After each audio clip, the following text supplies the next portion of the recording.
আজ করব পটলের ভরুয়া বা পটলের চপ। প্রথমে পটলের বীজগুলো বের করে নিয়ে রেখে দিলাম। পটলগুলো আর একটা আলু সেদ্ধ করে নিলাম। কড়াতে অল্প তেল দিয়ে একটা ডিমের ভুজিয়া তৈরি করে নিলাম। এবার ওই সেদ্ধগুলোকে আবার একটু তেল দিয়ে ভালো করে ভেজে নিলাম। পটলগুলোকে আর আলুগুলোকে পাশে রেখে চটকে রেখে দিলাম।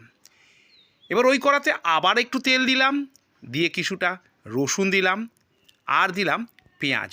রসুন পেঁয়াজটা ভালো করে ভেজে নিতে হবে। তারপর পটলের বীজগুলো পেস্ট করে রেখেছিলাম সেটা দিয়ে দিলাম। কটা মশলা দিলাম, ধনে গুঁড়ো, জিরে গুঁড়ো, হলুদ গুঁড়ো, লঙ্কা গুঁড়ো, আদা বাটা আর কাঁচা লঙ্কা। এগুলো একটু জল দিয়ে ভালো করে কষিয়ে নিলাম। তারপরে দিয়ে দিলাম চটকে রাখা আলুটা। ওটা হয়ে যাওয়ার পর একটু গরম মশলা দিয়ে দিলাম ডিমের ভুজিয়াটা। ভালো করে মেখে ঠান্ডা করতে দিলাম। ঠান্ডা হয়ে যাওয়ার পর পটলগুলোর মধ্যে ধীরে ধীরে ভরে দিলাম। সবগুলো ভরা হয়ে গেলে ওগুলো রেখে একটা বাটিতে একটু বেসন নিলাম আর দিলাম ওর মধ্যে অল্প নুন আর একটু খাবার সোডা।